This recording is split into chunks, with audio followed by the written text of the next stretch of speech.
আজিৰ ভিডিঅ'টোত আমি এৰে চেপ্টাৰৰ বিষয়ে পঢ়িম এৰেৰ প্ৰগ্ৰাম প্ৰেক্টিচ কৰিম যেটো প্ৰেক্টিকেল এক্সামত আহিব পাৰে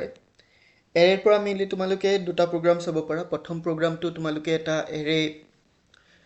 ডিক্লেয়াৰ কৰিবা এৰেটোত ইনপুট ল'বা তাৰ পিছত এৰেৰ এলিমেন্টখিনি আকৌ প্ৰিন্ট কৰিবা সো সিম্পল প্ৰগ্ৰাম তাৰ কাৰণে প্ৰথমে হেডাৰ ফাইল লিখিব লাগিব include stdio.h header file লিখাৰ পাছত আমি main function লিখিম int main তাৰ পাছত আমি লিখিম variable declare কৰিম সব variable integer টাইপৰ হ'ব সো int তাৰ পাছত i টো লাগিব আমাৰ লুপৰ কাৰণে আৰু এটা variable লাগিব variable টোৰ নাম আমি দিলু ইয়াতে arr আৰু স্কয়াৰ ব্ৰেকেটৰ ভিতৰত আমি সাইজ দিম আমাক কিমান সাইজ লাগে মিন্স আমাৰ এৰেটোৰ ভিতৰত কিমানটা এলিমেন্ট থাকিব যদি আমাৰ 7টা এলিমেন্ট থাকে 7 লিখি দিম তাৰ পিছত সেমিকলন এতিয়া আমি এৰেটোৰ ভিতৰত ইনপুট ল'ব লাগিব সো আমি এটা printf দি মেসেজ এটা ডিসপ্লে কৰিব পাৰো নকৰিলেও হয় সো আমি printf লিখি মেসেজ এটা দিলু like enter the array elements /n তাৰ পিছত আমি নেক্সট লাইনলৈ আহো এতিয়া আমি ফৰ লুপ ইউজ কৰিম ফৰ লুপত আমি নাম্বাৰ I ভ্যালু স্টাৰ্ট কৰিম 0 ৰ পৰা কাৰণ এৰে এলিমেন্ট সদায় 0 ৰ পৰা স্টাৰ্ট হয় আৰু এৰে এলিমেন্ট শেষ হয় এৰেটোৰ সাইজ -1 মানে ইয়াতে আমাৰ সাইজ আছে 7 সো ইয়াত ফিনিশ হ'ব বা খতম হ'ব 6 ত সো আমি লিখিম ai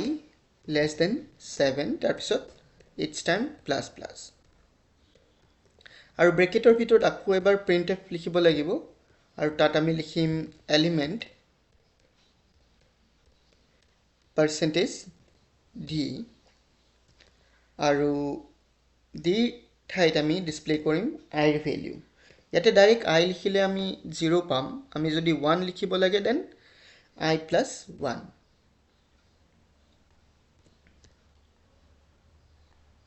তাৰপিছত সেমিকলন এতিয়া আমি স্ক্যান কৰিম scanf আমি ইন্টিজাৰ ভ্যালু লৈ আছো তাৰ কাৰণে %d লিখিম আৰু স্টোৰ কৰিম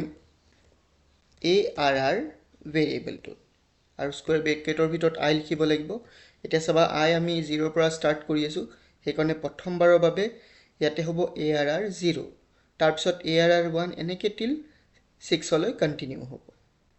ইয়াত আমি ইনপুট লৈলো এতিয়া আমি ডিসপ্লে কৰিব লাগিব তাৰ কাৰণে আৰু এবাৰ printf আমি লিখিব পাৰো এতিয়া আমি লিখিব পাৰো the elements of the array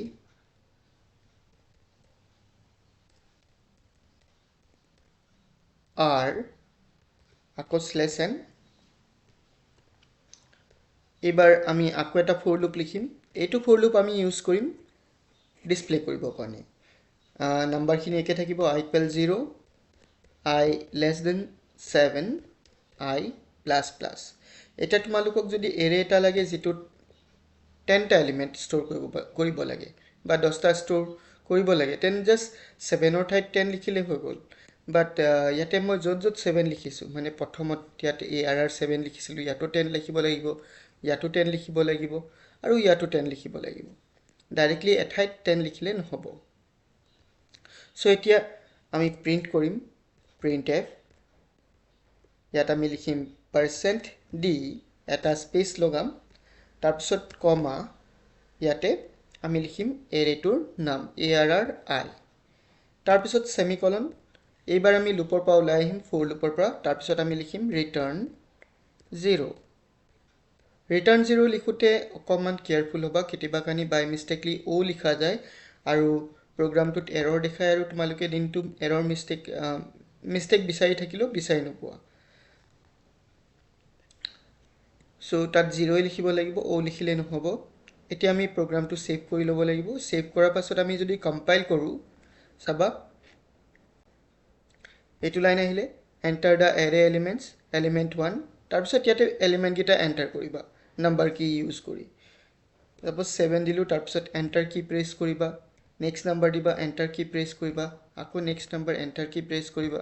এনেকৈ টোটেল 7টা নাম্বাৰ এণ্টাৰ কৰিবা কৰাৰ পাছত আমাৰ আউটপুটখিনি আহি যাব the elements of the array R 740247 so এনেকৈ তোমালোকে এৰেৰ প্ৰগ্ৰাম কৰিব পাৰা এৰেৰ আৰু এটা প্ৰগ্ৰাম চাব পাৰা এইটো প্ৰগ্ৰামত আমি কি কৰিব লাগিব আমাৰ দুটা এৰে থাকিব আৰু প্ৰথম এৰেটোত আমি ইনপুট লম আৰু আমি সেকেন্ড এৰেটোত নাম্বাৰখিনি ডিসপ্লে কৰিম সো তাৰ কাৰণে তোমালোকক জাস্ট এটা এৰে ইয়াত লৈ ললা আৰু এটা এৰে লৈ লবা ARR সাপোজ ইয়াতে আমি 2 বুলি লৈ ললো আৰু সাইজটো সেম দিব লাগিব এতিয়া প্ৰথম এৰেটোত আমি ইনপুট লৈ ললো এটো প্ৰথম এৰেটো আছে আমাৰ লগত এইবাৰ আমি ডিসপ্লে যেতিয়া কৰিম তেতিয়া আমি printf লিখাৰ আগতে আৰু এটা লাইন আমি লিখি লম ARR2 ব্ৰেকেটৰ ভিতৰত I ইকুৱেল ARR ব্ৰেকেটৰ ভিতৰত I মানে প্ৰথম এৰেটোৰ নাম্বাৰখিনি বা এলিমেন্টছখিনি আমি সেকেন্ড এৰেটোত কপি কৰিছো আৰু আমি ইয়াত এৰে 2 টোক ডিসপ্লে কৰিম ARR2 লিখিম বাস ইমানখিনি কৰিব লাগিব তেতিয়া এটো প্ৰগ্ৰাম হৈ যাব মানে এটো প্ৰগ্ৰামৰ কোৱেশ্চনটো আছিল write and declare an array input the elements and copy it to the second array and display its element so এতিয়া সবা এতিয়া যদি আমি এক্সিকিউট কৰো আমাৰ আউটপুট উইন্ডোটো সেমে থাকিব like 7543208 the elements are 753208 but আমি ইয়াতে ডিসপ্লে কৰি আছিলো সেকেন্ড এৰেটো so সেকেন্ড এৰেটো because আমি ফাৰ্স্ট এৰেটো এলিমেন্টস খিনি সেকেন্ডত কপি কৰি ললো কপি কৰাৰ কাৰণে সেম বস্তুই আমাক ডিসপ্লে কৰিব so এৰেৰ কাৰণে ইমানখিনি কোৱেশ্চন এনাফ হ'ব আৰু এৰেৰ অৰেল এক্সামৰ কাৰণে তোমালোকে এনেকা টাইপৰ কোৱেশ্চন চাব পাৰা array definition what is an array array is a collection of similar type of data stored in a contiguous location then what is array element then what is the first index of an array element what is the last index of an array element what is a string array then what is the use of strlen function why do you use string.h header file then limitation of array এনেকে টাইপৰ question বিলাক তোমালোকে চাব পাৰা অৰেলৰ কাৰণে আমি next ভিডিওত function চ্যাপ্টাৰৰ important question এটা বা দুটা ডিসকাস কৰিম মেইনলি তোমালোকে প্ৰ্যাকটিকেলৰ কাৰণে চ্যাপ্টাৰ 4 আৰু 5 ৰ পৰা চালেই হ'ব অলসো আমি HTML ৰ ইম্পৰ্টেন্ট কোৱেশ্চন গেটা ডিসকাস কৰিম কেনেকে ইজি ৱেত কৰিব পাৰি thank you for watching see you in a new video till then take care and bye